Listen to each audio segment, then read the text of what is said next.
नमस्कार. ज्येष्ठ इतिहास संशोधक पांडुरंग तथा बाळासाहेब बलकवडे यांच्या षष्टब्दी पूर्तीनिमित्त सुरू असलेल्या व्याख्यानमाला आपली संस्कृती आपला इतिहास यामध्ये आपल्या सर्वांचं पुनश्च एकदा स्वागत. आज घटस्थापना, त्यानिमित्त सर्वांना शुभेच्छा. आजच्या आपल्या व्याख्यानाचा जो विषय आहे तो भारताची सागरी सुरक्षा काल, आज, उद्या. आणि या व्याख्यानामध्ये आपले जे व्याख्याते आहेत ते आहेत सुप्रसिद्ध व्याख्याते, विश्लेषक आणि तज्ज्ञ ब्रिगेडियर हेमंत महाजन. ब्रिगेडियर हेमंत महाजन यांची आपल्याला अनेक वेळा आपल्या टी व्हीवरील चॅनेल्सवर होणाऱ्या भारताच्या सुरक्षितेच्या चर्चेमध्ये भेट झाली असेलच.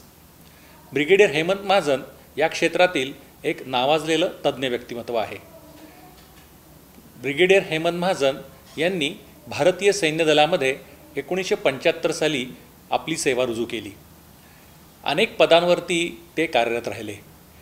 ते लष्करी तंत्रज्ञानामध्ये MPhil आणि MA आहेत. त्यानंतर त्यांनी अनेक मोहिमांमध्ये लष्कराच्या वतीनं सहभाग घेतला.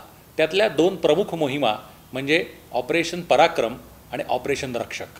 ऑपरेशन रक्षक या अंतर्गत भारताच्या पश्चिम सीमेवरील पाकिस्तानच्या सीमेवर अतिरेक्यांचा बिमोड करण्यासाठी जम्मू आणि काश्मीरमधील पूंछ आणि राजौरी सेक्टरमध्ये त्यांनी अतिरेक्यांचा खूप वेळा खात्मा केलेला आहे.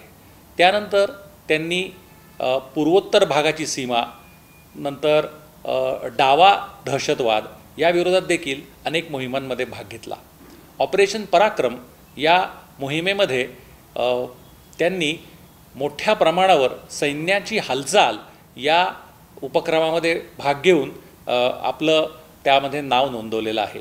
या सर्व त्यांच्या लष्करामधील कारकिर्दीमध्ये त्यांना अनेक वेळेला सन्मानित करण्यात आलेलं आहे. त्यांना युद्ध सेवा मेडल हे पदकही देण्यात आलेलं आहे.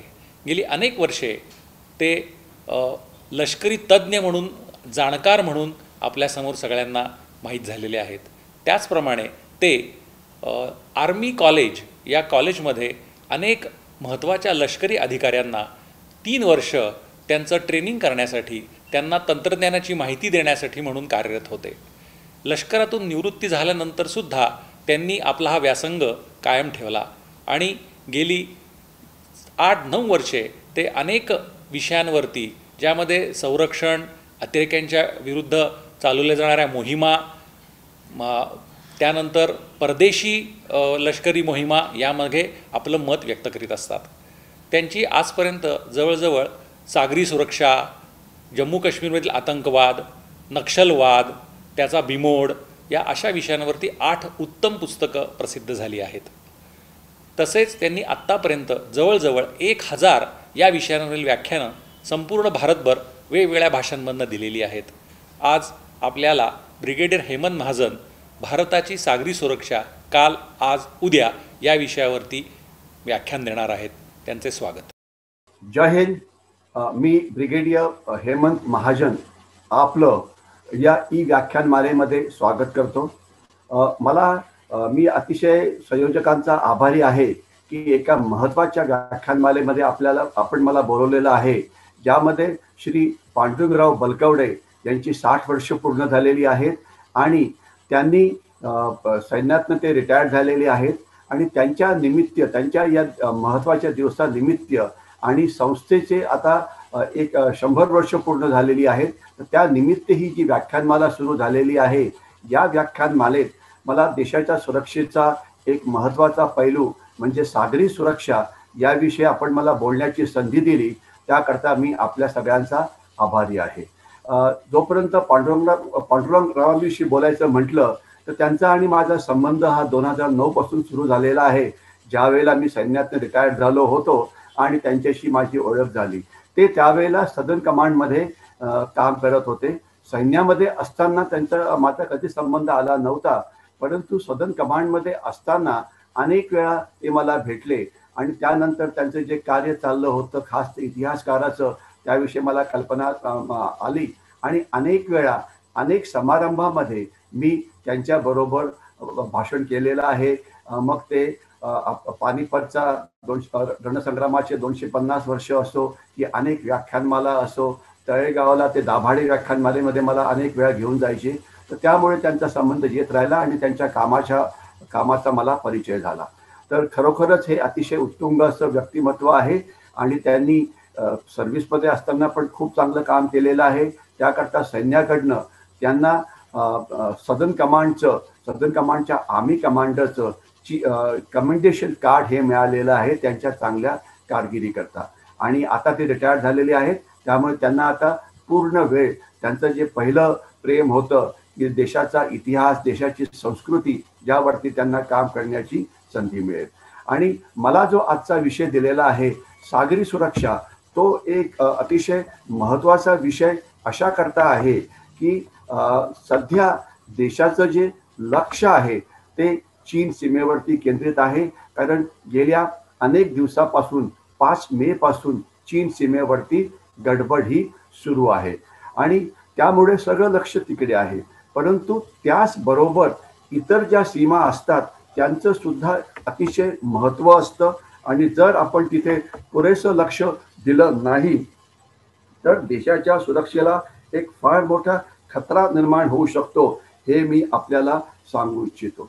कारण ज्यावेळेला आपण भारताच्या सुरक्षेकडे बघतो, मग ती बाह्य सुरक्षा असो की अंतर्गत सुरक्षा, तर आपल्याला असं दिसतं की आपला जो समुद्र किनारा आहे तो जवळजवळ 7,600 किलोमीटर एवढा आहे. म्हणजे आपल्याला प्रचंड मोठा असा हा जो समुद्र किनारा जो आहे तो आपल्याला मिळालेला आहे. आणि या समुद्र किनाऱ्याचं रक्षण करणं हे अतिशय महत्त्वाचं आहे. कारण इथून आपल्या देशाला वेगवेगळ्या प्रकारचे धोके निर्माण होतात. उदाहरणार्थ धोके कुठले आहेत? एक तर धोका आहे अंतर्गत सुरक्षेचा, दुसरा धोका आहे बाह्य सुरक्षेचा. बाह्य सुरक्षेचे धोके कुठले आहेत? तर आपल्या समुद्र किनाऱ्यावरती जर युद्ध झालं तर आपल्याला पाकिस्तानपासून धोका आहे, आता चीनपासून धोका आहे. तर त्याच्याविषयी मी नंतर वेळ मिळाला तर नक्कीच बोलेन. त्याला इंग्लिशमध्ये मॅरिटाईम सिक्युरिटी असं म्हटलं जाऊ शकतं. परंतु जास्त महत्त्वाचं आहे अंतर्गत सुरक्षेला असलेले धोके. ते धोके नेमके कुठले आहेत? आपण जर ते बघाल तर आज एवढा मोठा किनारा आहे, या किनाऱ्यावरून काय होतं, आपल्या जमिनी सीमांना जे धोके आहेत तेच धोके आज आपल्या समुद्री सीमांना आहे. म्हणजे काय, इकडून दहशतवादी येऊ शकतात, जसे 26/11 मध्ये आले होते. इथून बॉम्ब ब्लास्टचे सामान लँड केलं जाऊ शकतं आपल्या किनारपट्टीवरती, जसं रायगडच्या किनारपट्टीवरती सामान लँड केलं होतं 1993च्या बॉम्ब ब्लास्ट करता. किंवा याच्याशिवाय इथून स्मगलिंग होतं. मग स्मगलिंग स्फोटक पदार्थांचं होतं, शस्त्रास्त्रांचं होतं.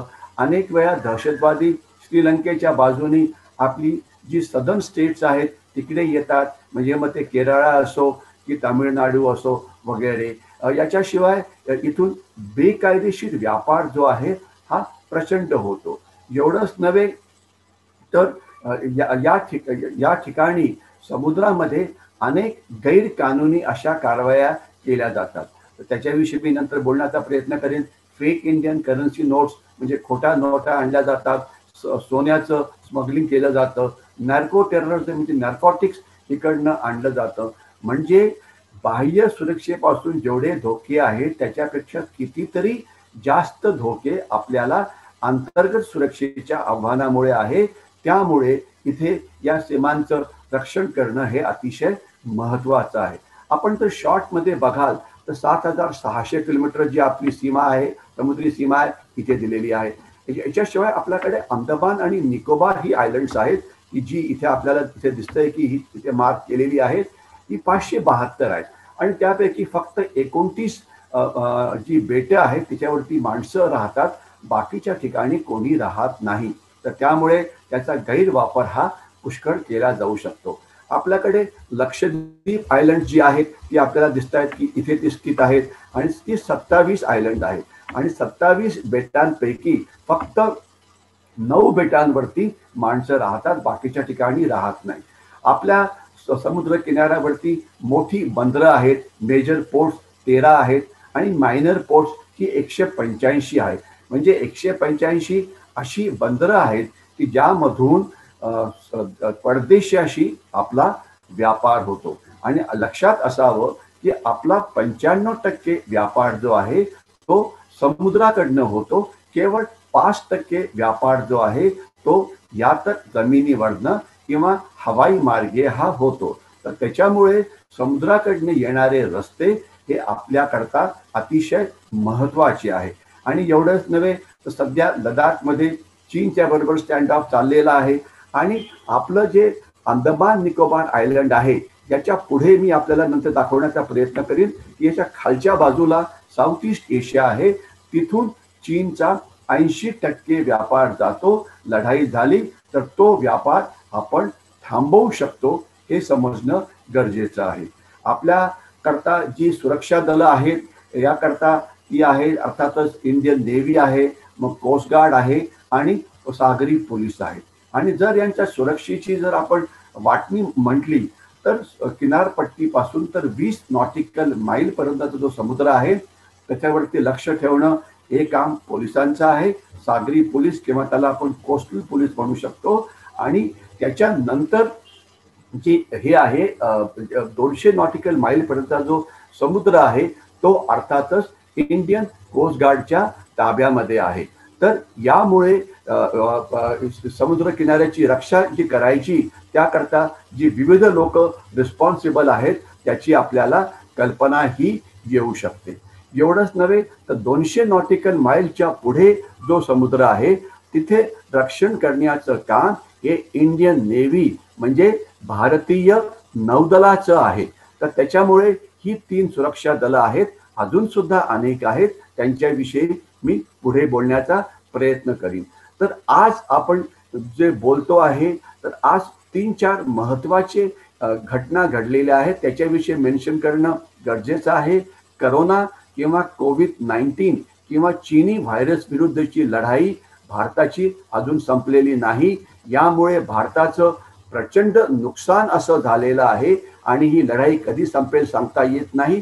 1 लाखाहून जास्त भारतीयांचे या खतरनाक करोना किंवा चीनी व्हायरसमुळे प्राण गेलेले आहेत. आणि भारताच्या अर्थव्यवस्थेला जो लागलेला धक्का आहे एवढा धक्का गेल्या 50 वर्षामध्ये आपल्याला कधी पण लागलेला नव्हता. तर करोनाची लढाई, चीनी व्हायरसची लढाई आपण जिंकायलाच पाहिजे. त्यामध्ये आपण सगळे सैनिक आहोत, त्याविषयी मी आता जास्त बोलत नाही. परंतु करायला काय पाहिजे हे आपल्याला सरकारने अनेक वेळा सांगितलेलं आहे. त्याची अंमलबजावणी करणं हे महत्वाचं आहे. काल एक महत्वाची घटना घडली. रोहतांग टनेल नावाची जी आपल्याकडे आपण एक बोगदा हिमाचल प्रदेशमध्ये तयार केलेला आहे. जो रस्ता जातो रोहतांग टनेल मधून लेहकडे, ज्यामुळे चीनशी लढण्याकरता आपल्याला खूप फायदा होईल. तो रस्ता आता उघडला आहे. त्यामुळे चीनशी लढण्याची जी आपली क्षमता लडाखमध्ये आहे ती वाढलेली आहे.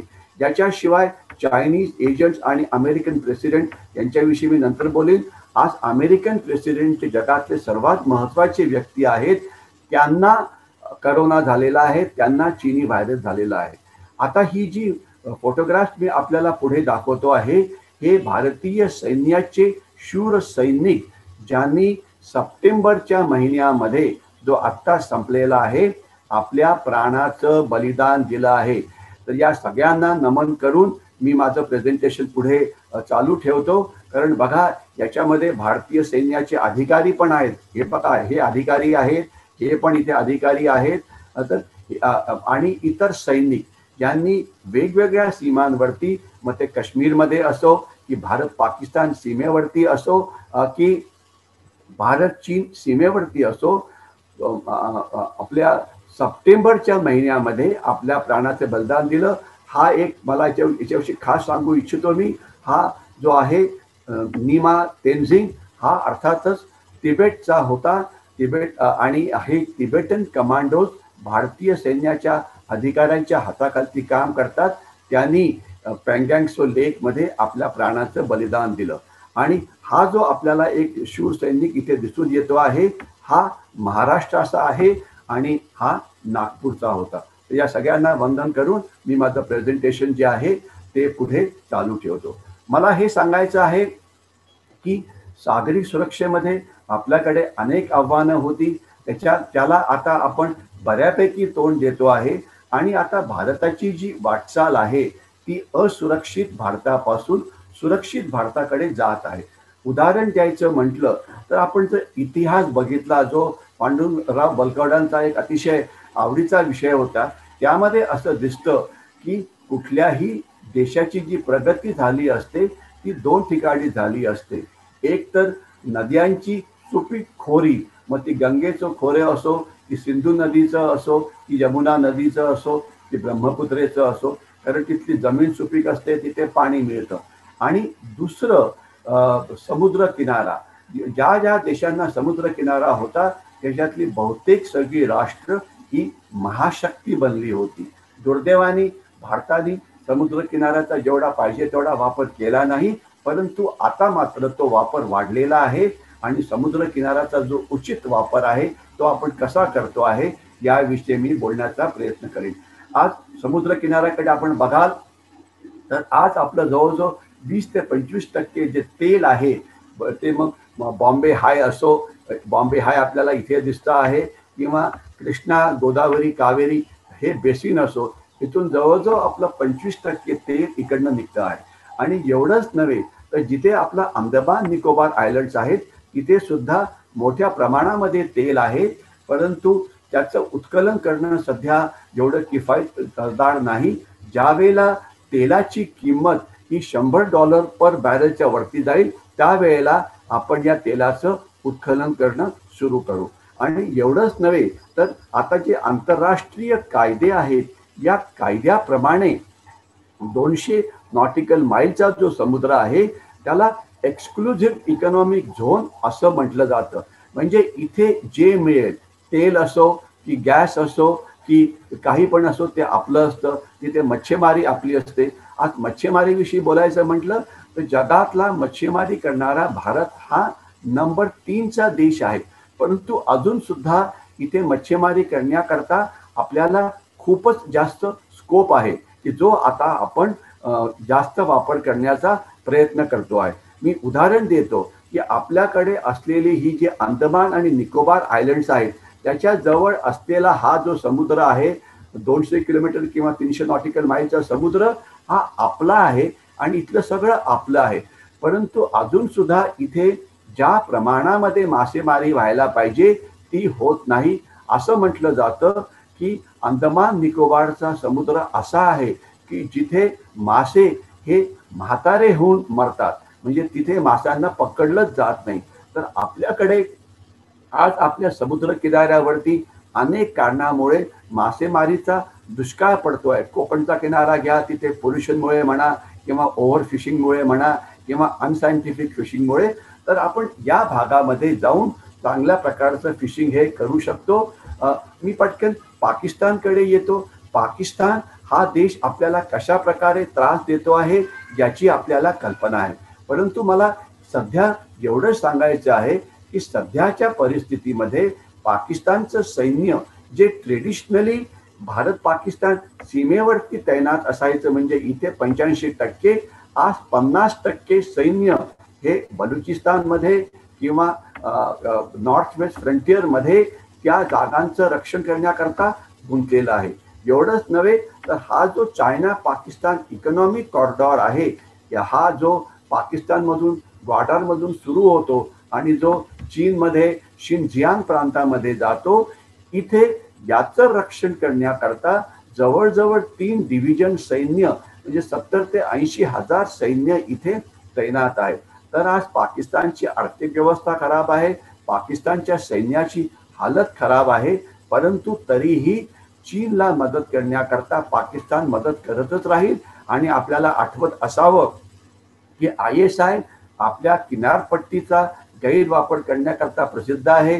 26/11चा हल्ला असो की नंतर मुंबई शहरामध्ये किंवा किनारपट्टीवाली झालेले बॉम्ब ब्लास्ट असो की आपल्या कोळ्यांना गुजरातपाशी पकडणं असो की आपल्याकडे आपल्याशी बेकायदेशीर व्यापार करणं असो, की भारतामध्ये क्राईम सिंडिकेटच्या मदतीने स्मगलिंग करणं असतो, यामध्ये पाकिस्तान गुंतलेला आहे आणि त्याकरता त्यांच्यावरती आपण लक्ष ठेवायला पाहिजे. इथे आपल्याला एक चित्र समोर दिसतं आहे की लाईन ऑफ कंट्रोल आहे. इथून भारतामध्ये दहशतवादी कसे येतात हे आपल्याला दिसतं.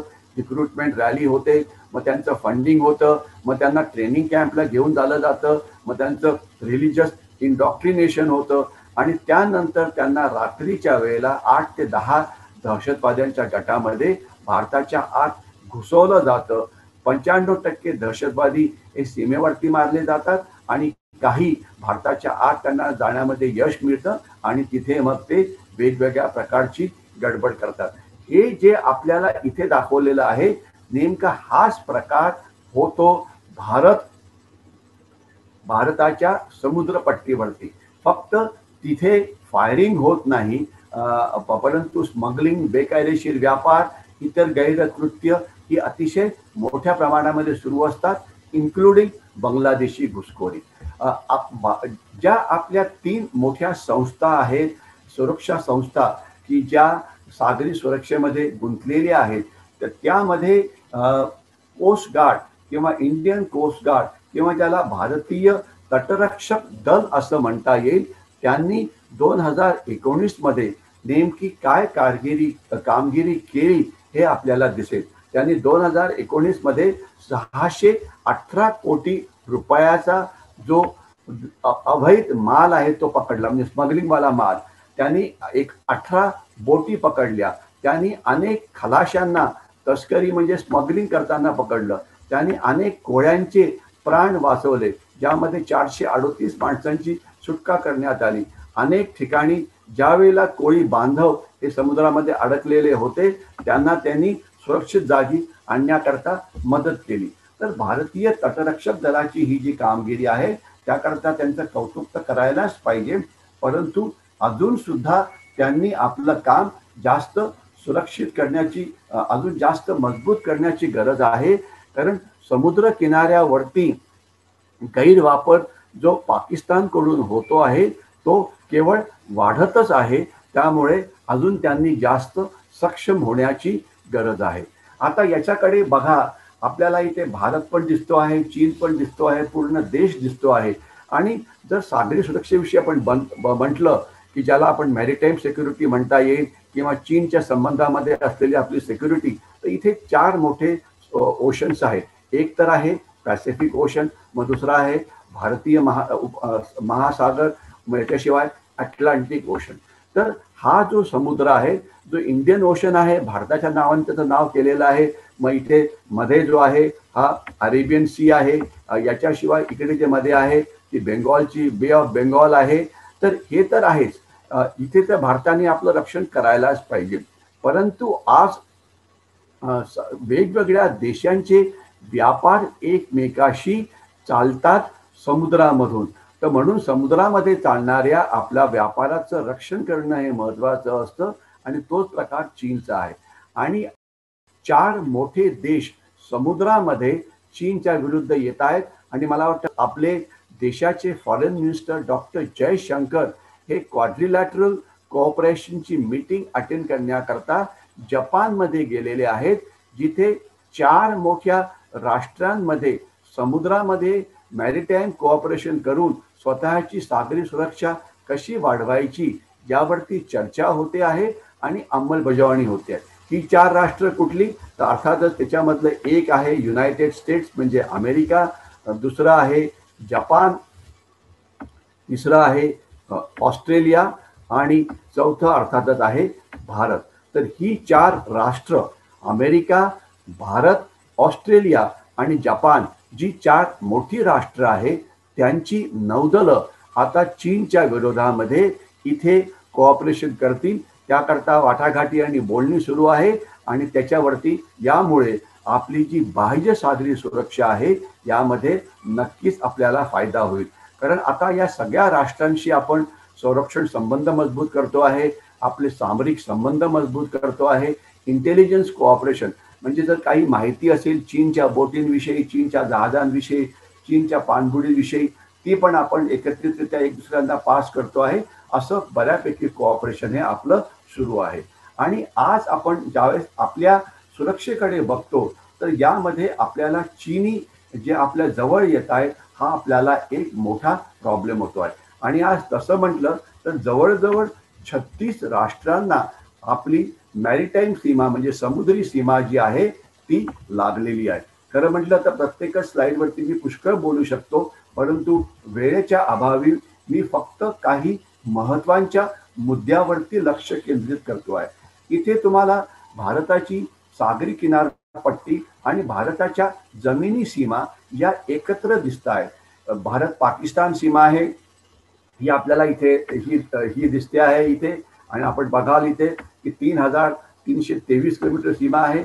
आणि भारत अफगाणिस्तान सीमा हा जर भाग जो पाकिस्ताननी चीनला देऊन टाकला हा जर आपल्याकडे असता तर आपली सीमा अफगाणिस्तानला पण लागली असती. आणि याच्याशिवाय भारत चीन सीमा ही 3 भागामध्ये वाटलेली आहे. ही लागलेली सीमा लडाख, हिमाचल प्रदेश आणि उत्तराखंडला, याच्यानंतर इथे लागलेली आहे अर्थातच अरुणाचल प्रदेशला, आणि मध्ये इथे लागली आहे सिक्कीमला. तर ही जवळजवळ आपण बघाल तिथे हे दिलेलं आहे 3,000 किलोमीटरहून जास्त आहे. त्याशिवाय नेपाळशी आपली सीमा आहे, भूतानशी आहे, म्यानमारशी आहे, बांगलादेशची आहे.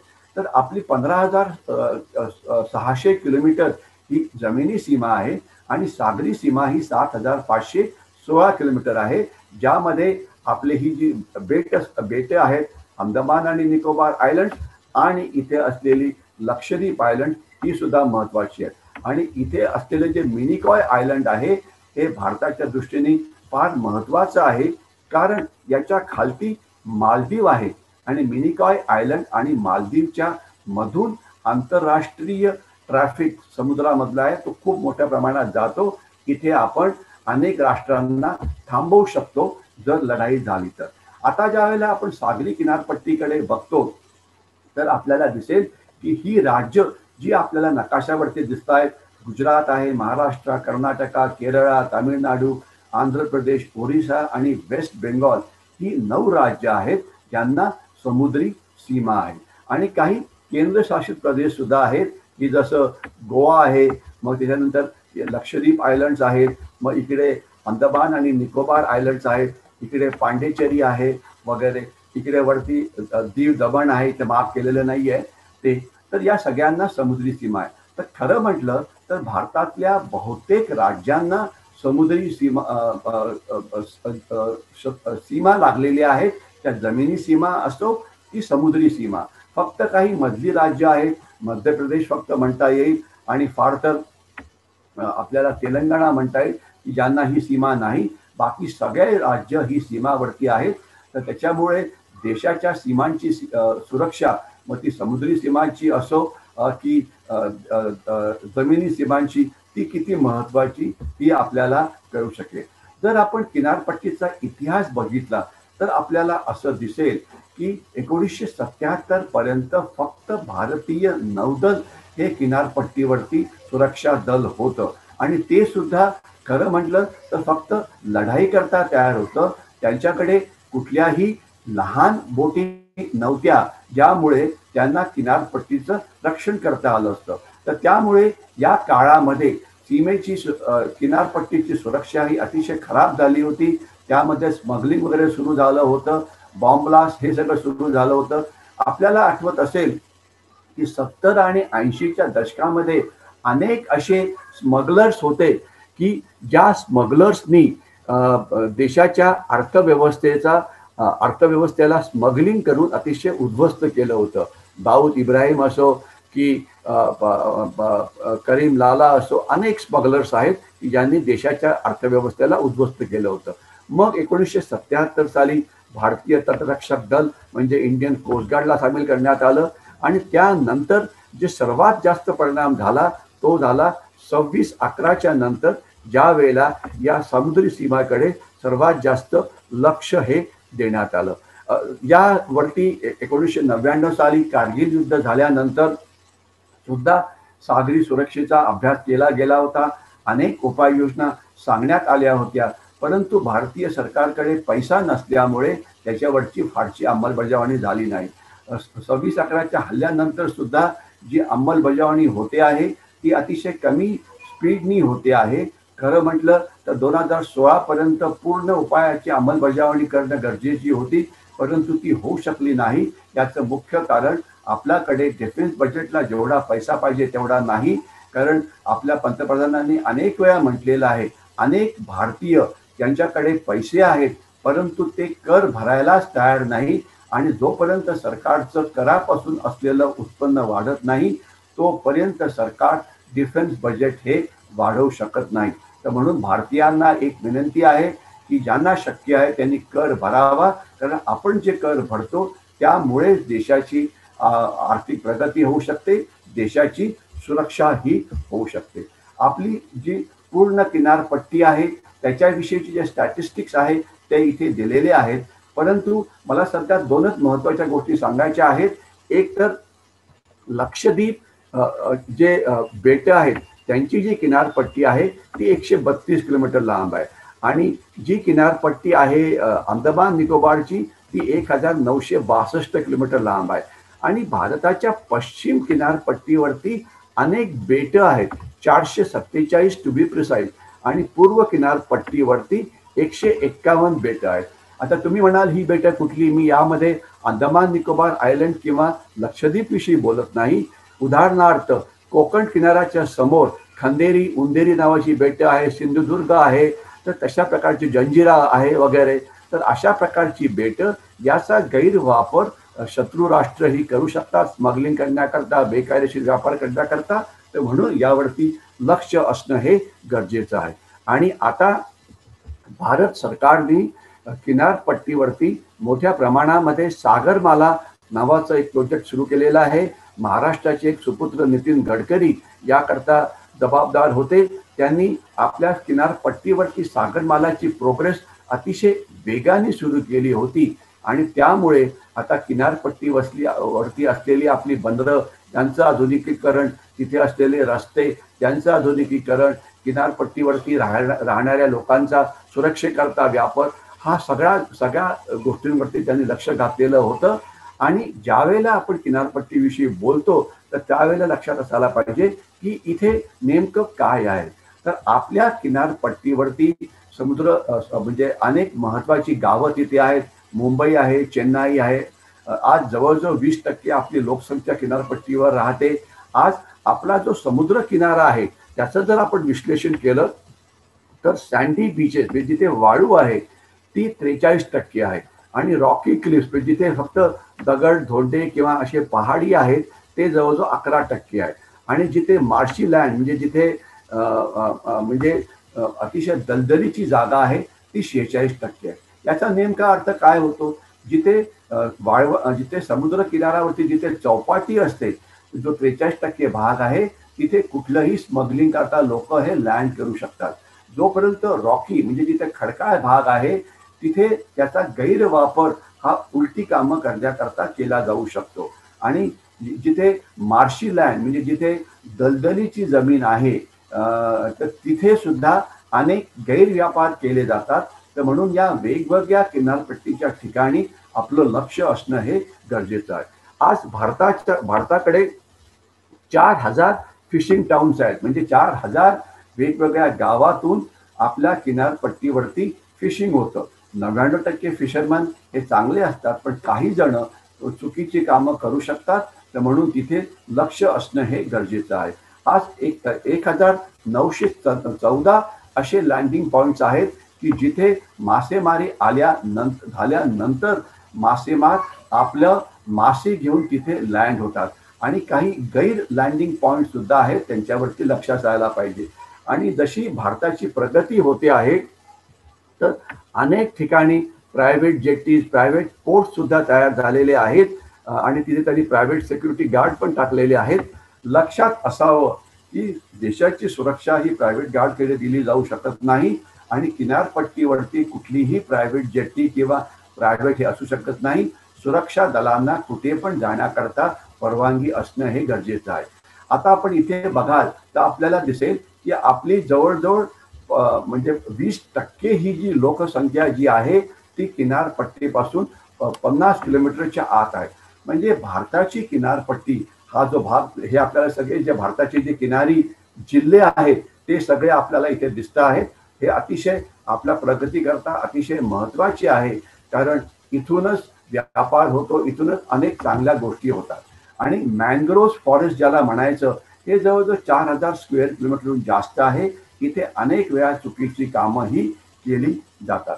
मी पटकन पुढे जातो. आपण जर राज्याप्रमाणे किनारपट्टीचे जर वाटप केला तर आपल्याला दिसेल की सर्वात जास्त किनारपट्टी जी आहे ती गुजरातला आहे, त्याच्यानंतर महाराष्ट्राला आहे. गुजरात आणि महाराष्ट्राची जी किनारपट्टी आहे याचा गैरवापर जो केला जातो पाकिस्तानकडून स्मगलिंग करण्याकरता आणि इतर गैरकृत्य करण्याकरता.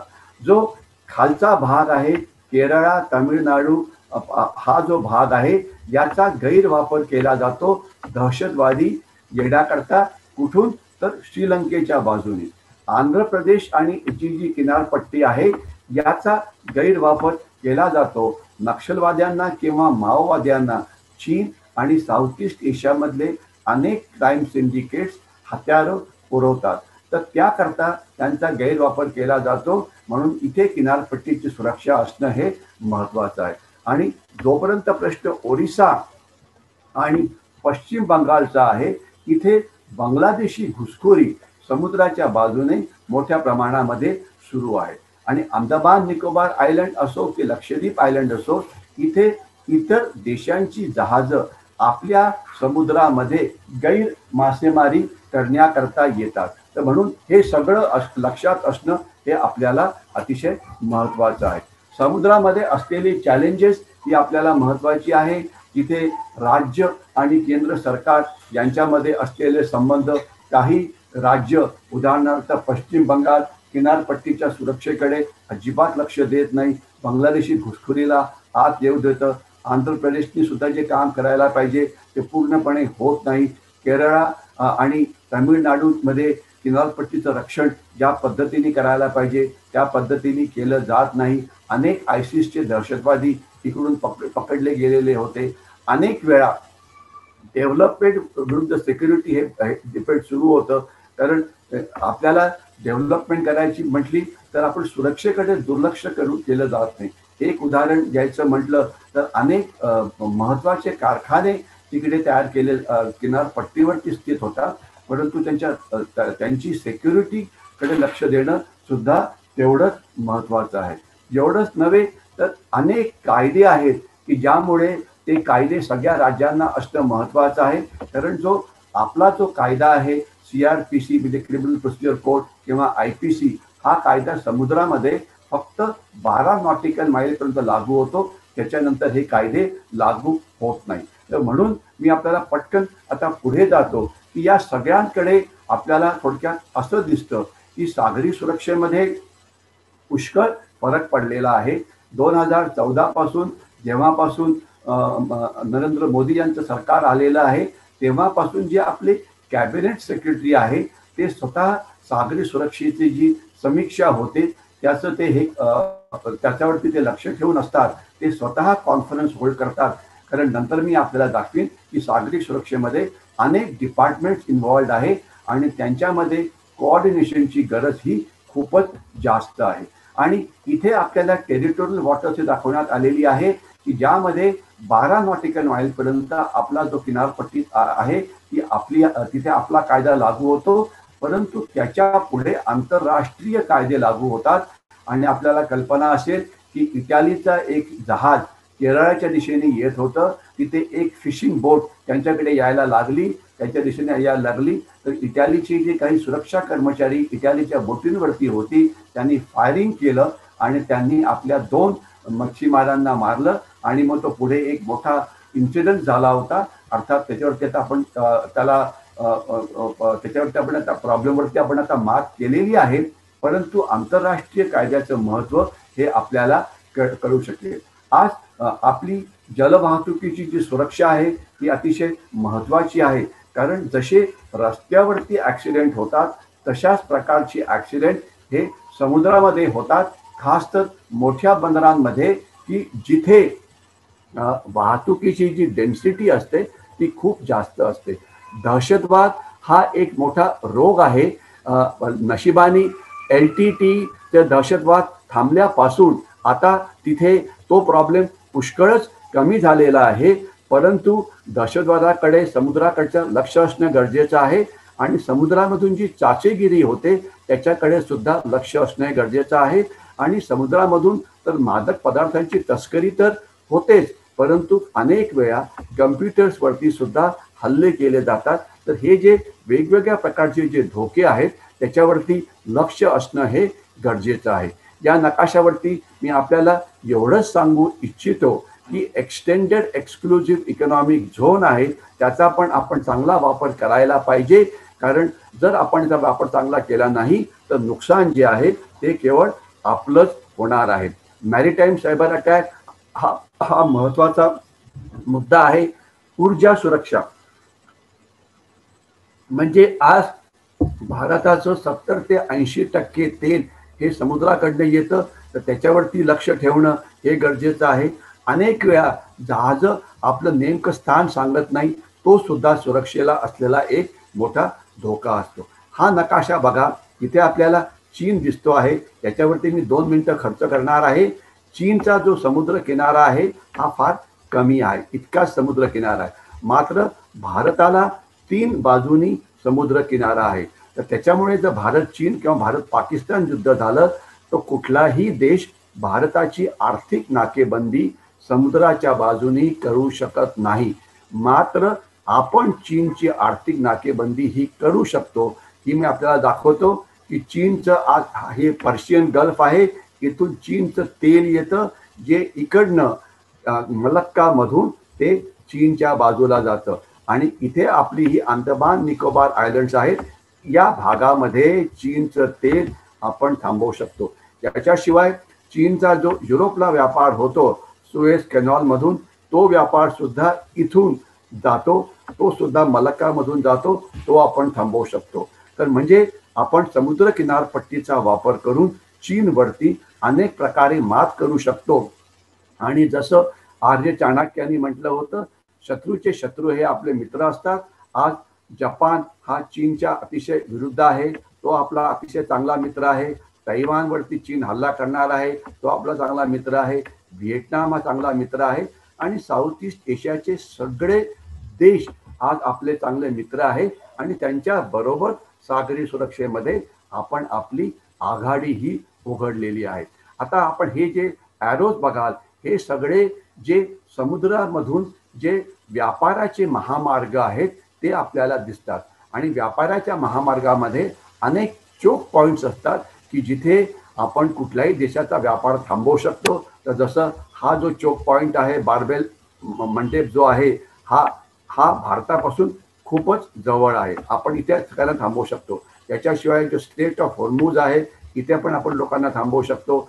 इथे पण खालती भागात आपण आपलं जे लक्षद्वीप आयलंड आहे तिथे थांबवू शकतो आणि अर्थातच मलक्का स्टेटमध्ये पण थांबवू शकतो. म्हणजे भारताचं सामरिक स्थान हे अतिशय चांगल्या ठिकाणी आहे. आपण एक पेनिन्सुलर कंट्री आहे आणि त्याचा वापर आपण हा करायलाच पाहिजे. पुढच्या 5 ते 10 वर्षामध्ये काय होईल, मला सांगण्यात आलं होतं की सागरी सुरक्षा काल, आज आणि उद्या. काल विषयी मी बोललो की जे धोके होते, आज विषयी काय चाललं आहे थोडं सांगण्याचा प्रयत्न केला. पुढच्या 5 ते 10 वर्षामध्ये काय होईल. पाकिस्तानमधला भरपूर प्रॉब्लेम्स आहेत, परंतु पाकिस्तान आपल्याला जे अनकन्व्हेन्शनल धोके आहेत म्हणजे दहशतवाद आहे, स्मगलिंग आहे, बेकायदेशीर व्यापार आहे, नॅर्कोटिक्स म्हणजे नॅर्को टेररिझम आहे, बांगलादेशी घुसखोरांना मदत करून भारतामध्ये घुसवणं आहे, हे चालूच ठेवेल. आणि याच्यामुळे या धोक्यांकडे आपल्याला लक्ष ठेवावंच लागेल. म्हणून महत्त्वाचं असं आहे की जर तुम्हाला शांतता हवी असेल तर तुम्हाला सगळ्या प्रकारच्या युद्धाकरता तयारी करावी लागेल. आणि जसा चीनी व्हायरसच्या मदतीने जगाचं कंबरड मोडलं, तर अशा प्रकारे चीनकडून समुद्रातून आपल्याला अजून काय धोके निर्माण होऊ शकतील यावर लक्ष ठेवायला पाहिजे. मग त्या चीनच्या पाणबुड्या असो की चीनची इतर जहाजं, त्याच्याविषयी मी नंतर बोलण्याचा प्रयत्न करीन. परंतु इथे चीनची जी कमजोरी आहे ती आपल्याला अतिशय स्पष्टपणे कळू शकेल की या भागामध्ये चीनचा व्यापार आपण थांबवू शकतो, हे आपल्याला कळायला पाहिजे. आणि जी काही बंदरं, जे काही बेसिस चीनने तयार केले आहेत, ग्वाडाक पाकिस्तानमध्ये आहे, हंबनतोटा हे श्रीलंकेमध्ये आहे, चिटगॉंग हे बांगलादेशमध्ये आहे, सितवे हे म्यानमारमध्ये आहे. ही बंदरं भारताच्या इतक्या जवळ आहे की त्यांच्यावरती कधी पण गरज पडली तर आपण हल्ला करून त्यांना बर्बाद करू शकतो. तर त्यामुळे चीन भारताला वेढा घालतो आहे अशी काळजी आपण अजिबात करू नये. उलटा चीनला आपण समुद्री मार्गे त्यांच्यावरती खूपच जास्त कंट्रोल हा करू शकतो. मी पटकन पुढे जातो. हा काही जे 1993चे जे बॉम्ब ब्लास्ट झाले होते शेखाडीमध्ये, रायगड किनारपट्टीवरती सामान उतरवलं गेलं होतं. आपण ते जरूर बघा. आणि महाराष्ट्राला आज जवळजवळ 750 किलोमीटरचा समुद्र किनारा आहे. मी पटकन पुढे जातो. या कोस्टल डिस्ट्रिक्ट जी आपले समुद्र किनाऱ्यावरचे डिस्ट्रिक्ट आहेत महाराष्ट्राची सुद्धा आहेत ते आपल्याला इथे दिसू शकतील. याच्याशिवाय समुद्र किनाऱ्याकडनं काय होतं, पोचिंग म्हणजे आपल्या किनारपट्टीवरती येऊन मासे मारणं, स्मगलिंग म्हणजे तस्करी करणं, इन्फिल्ट्रेशन ऑफ आर्म्स अँड ॲम्युनिशन म्हणजे आपण शस्त्र पुरवठा करणं, मग तो नक्षलवाद्यांना असो की दहशतवाद्यांना असो, पायरसी म्हणजे समुद्र चाचेगिरी, मग नक्षलवाद्यांना मदत करणं, बांगलादेशी इन्फिल्ट्रेशन, ड्रग्ज आणि fake Indian currency note, dirty bomb.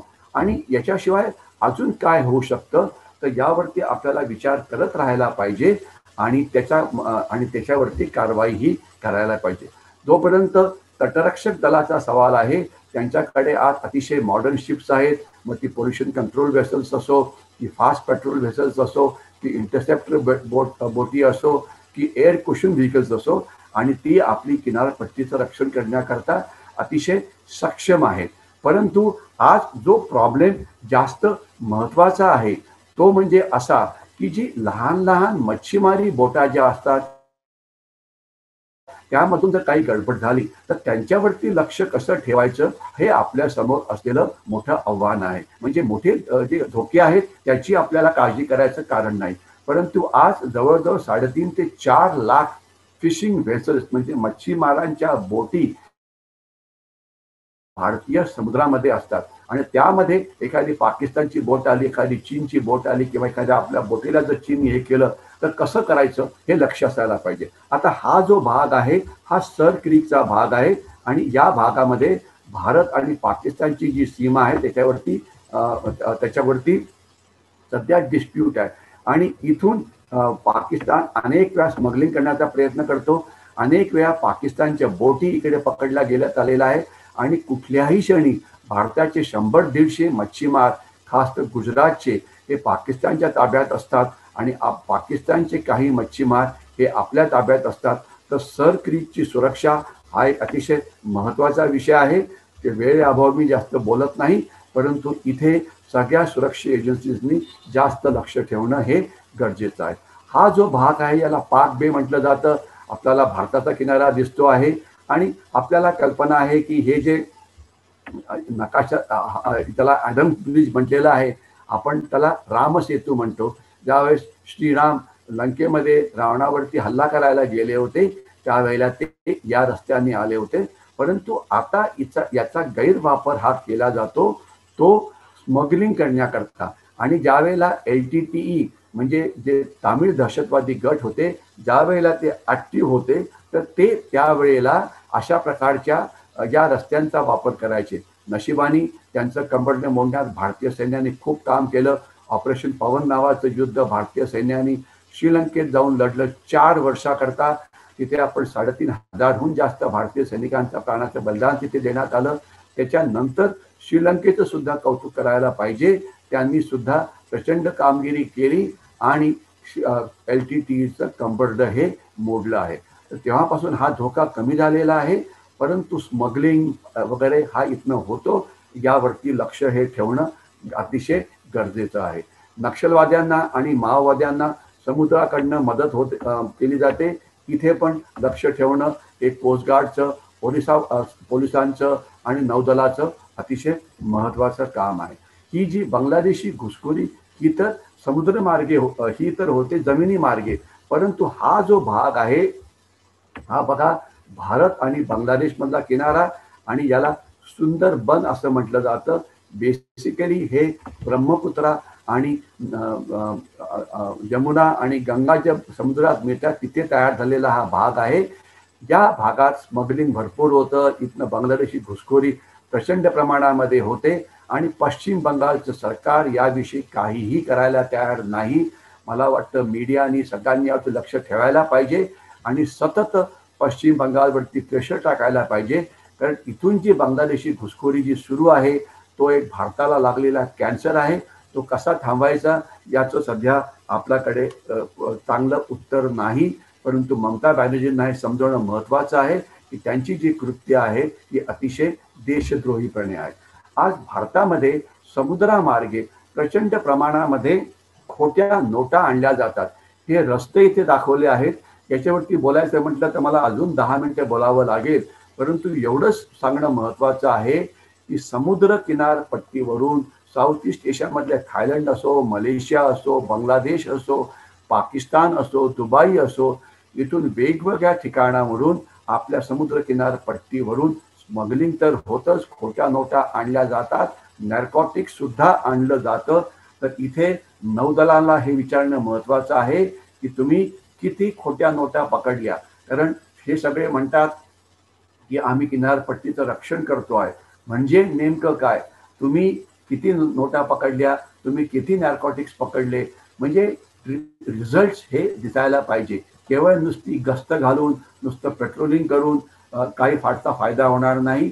सागरी पोलिसांना सुद्धा विचारायला पाहिजे. ही जी 9 राज्य आहेत त्यांचे सागरी पोलीस नुसती गस्त घालत असतात, पण नुसती गस्त घालून काहीही फायदा नाही. जोपर्यंत तुम्ही स्मगलर्सला पकडत, जोपर्यंत तुम्ही खोट्या नोटा पकडत नाही, तोपर्यंत तुम्ही इतर गैरकृत्य पकडत नाही, तोपर्यंत या नुसत्या गस्तीला काही म्हणजे हे नाहीये. तर इकडे लक्ष देणं हे सागरी पोलिसनी महत्वाचं आहे. राज्य सरकारांनी लक्ष देणं, आपलं लक्ष केंद्रित करणं हे फार महत्वाचं आहे. हे काही पाकिस्तानचे लोक आपण पकडले होते, त्यांचे फोटो दिसत आहेत. पायरसी विषयी आता मी जास्त बोलत नाही. आता आपल्याला मी काही बोटी दाखवतो. मला वाटतं पुढच्या 5-10 मिनिटात मी थांबायला पाहिजे. या तटरक्षक दलाकडे आपल्याला असलेल्या बोटी, जी पारंपरिक आव्हानं आहेत त्यांना आपण चांगल्या पद्धतीने तोंड देऊ शकतो, परंतु जी अपारंपरिक जी आव्हानं आहे त्याकरता आपल्याला अजून पुष्कळ प्रगती ही करायची आहे. आणि आज त्यांच्याकडे असलेले या बोटी बघा, advance patrolling vessels, offshore patrolling vessels, FPV वगैरे, म्हणजे त्यांच्याकडे बोटी वगैरे सगळ्या चांगल्या आहेत. कुशन बोट्स आहेत वगैरे वगैरे. विमानं डॉर्नियर आहेत, विमानं चेतक आहेत, विमानं ॲडव्हान्स लाईट हेलिकॉप्टर्स आहेत, आणि ही आपल्या नेव्हीकडे असलेली काही गोष्टी. तर आपल्याकडे यांची संख्या काही कमी नाही आहे. परंतु जास्त महत्त्वाचं असं आहे की यामुळे नेमके आपण काय रिझल्ट केले आहेत. आता हे सागरी सुरक्षेकरता असलेल्या पोलिसांच्या बोटी, यांना प्रश्न विचारणं गरजेचं आहे की तुम्ही नेमकं किती चोरांना पकडलं आहे. नुसतं मीडियाला दाखवण्याकरता सागरी सुरक्षा करून काही हे नाहीये. आपण बघाल तर कोस्टल सिक्युरिटी करता 26/11 नंतर आपण 2 फेजेस राबवल्या, ज्यामध्ये 73 पोलीस स्टेशन, 204 वेगवेगळ्या व्हेसल्स, या सगळ्या गोष्टी पहिल्या फेजमध्ये करण्यात आल्या. हे आपण बघा इकडे किनारपट्टी रक्षण करण्याकरता. आणि दुसरी फेज जी होती त्यामध्ये इतकं सगळं करण्यात येणार होतं. आणि 2016 मध्ये हे होणं गरजेचं, परंतु अजून हे पूर्ण झालेलं नाही. परंतु पोलीस स्टेशनची संख्या वाढलेली आहे, बोटींची संख्या वाढलेली आहे, चेकपोस्टची संख्या वाढलेली आहे, आउटपोस्टची संख्या वाढलेली आहे. परंतु नुसतं संख्या वाढून काही होत नसतं. गुणात्मक कारवाई ही अतिशय महत्त्वाची असते. आपण बघा की महाराष्ट्र पोलिसांची बोट जास्त जोर जो आहे तो तो नुसतं दाखवण्यावरती आहे. आपण जर महाराष्ट्र पोलिसांना विचारलं की तुम्ही गेल्या 5 वर्षामध्ये नेमकं काय अचीव केलं सागरी पोलीस स्टेशनना हे केल्यानंतर, तर तुम्हाला दिसेल की त्याचं उत्तर जवळजवळ काहीच नाही असं आपल्याला दिसेल. तर सागरी पोलिसांची सुरक्षा करणं हे अतिशय महत्त्वाचं आहे आणि त्यामध्ये पोलिसांची कार्यक्षमता वाढवणं अतिशय महत्त्वाचं आहे. आज भारत 6 मिलियन टन एवढं मासे समुद्रातनं पकडतो आणि 3rd लार्जेस्ट प्रोड्युसर आपण आहोत.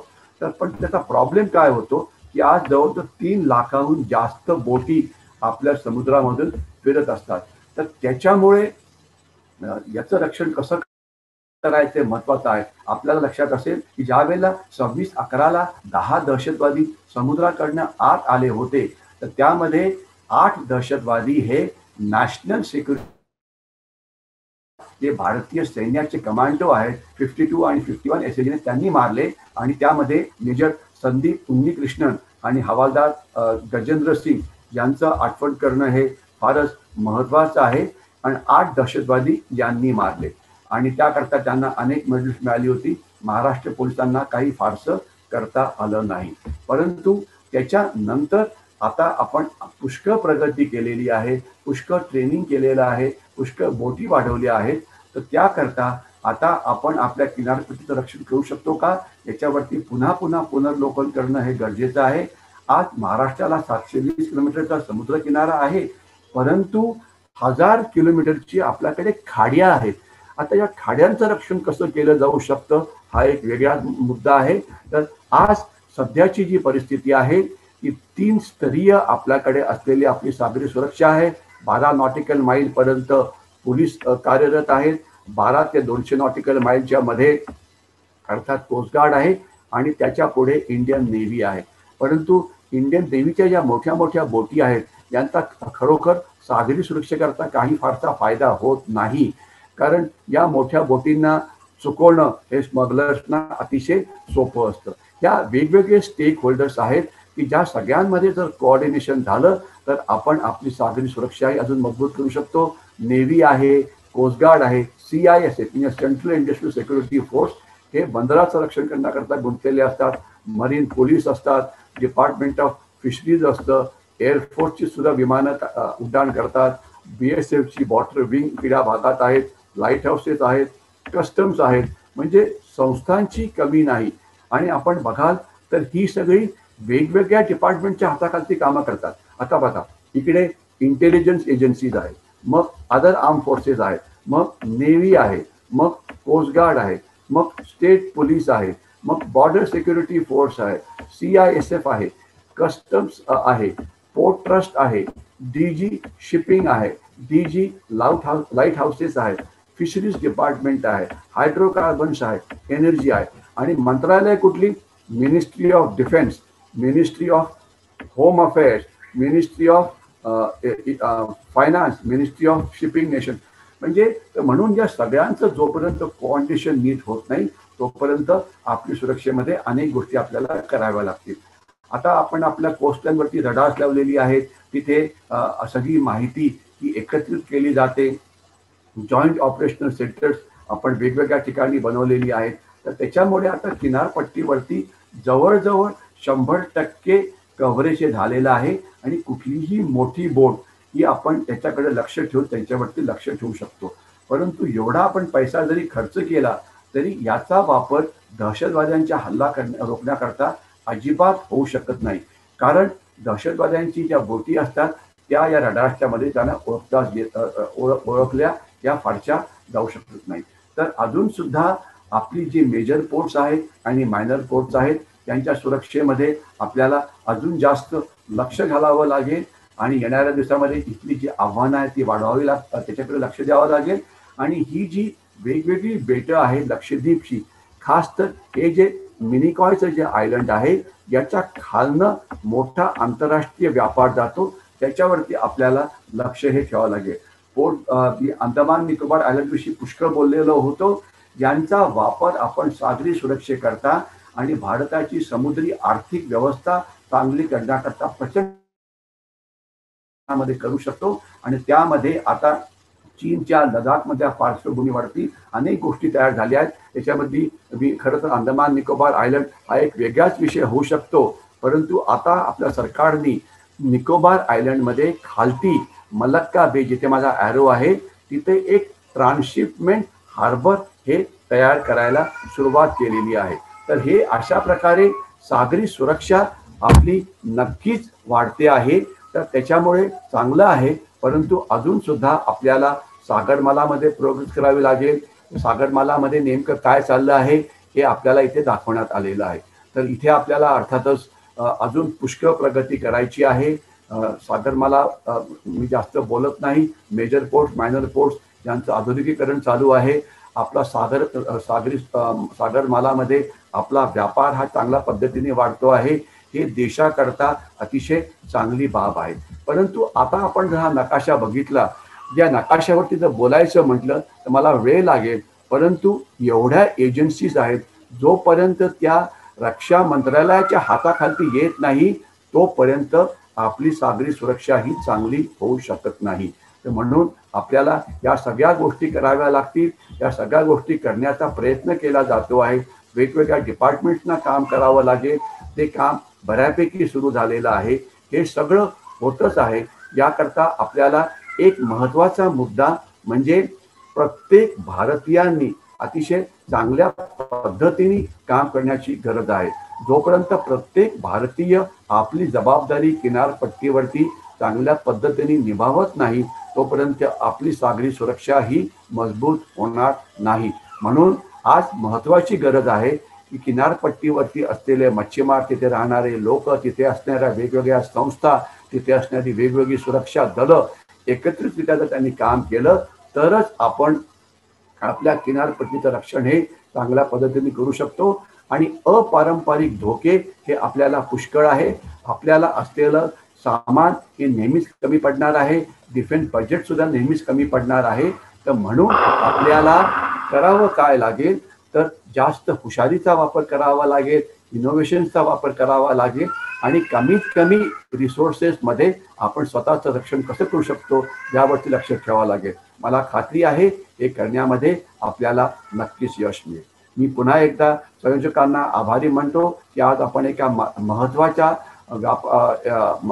एका व्याख्यानमालेमध्ये आपल्याला बोलवलं आणि मला सागरी सुरक्षेविषयी बोलण्याची संधी दिली. त्याकरता धन्यवाद. इथेच थांबतो. जय हिंद.